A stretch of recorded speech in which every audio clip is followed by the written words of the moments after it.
Bonjour et bienvenue pour une nouvelle vidéo du cabinet Landau et Associés. Aujourd'hui, on va parler exécution des travaux et assurance dommages-ouvrages. L'article concerné est l'article 242-1 du Code des assurances qui prévoit l'assurance dommages-ouvrages et qui prévoit que cette assurance prend effet après l'expiration du délai de garantie des parfaits achèvements GPA, la fameuse GPA.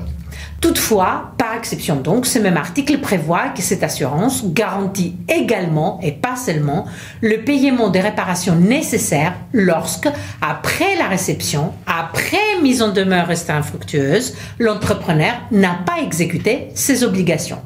Ainsi, tout naturellement, le Conseil d'État, en suivant la Cour de cassation d'ailleurs sur ce point, a jugé qu'il résulte de cet article,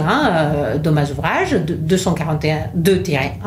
que l'entrepreneur mis en demeure de reprendre les désordres de gravité décennale réservés à la réception ou apparu pendant les délais de garantie de parfait achèvement n'a pas exécuté ses obligations. Le Conseil d'État précise surtout logiquement dans cet arrêt que la seule circonstance que ces désordres aient fait l'objet des réserves lors de la réception des travaux,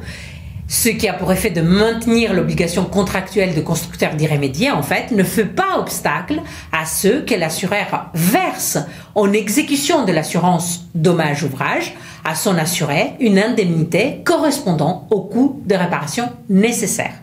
Il en ressort que l'assurance dommages-ouvrages trouve à s'appliquer même lorsque le constructeur est susceptible de voir sa responsabilité contractuelle et non décennale, donc engagée.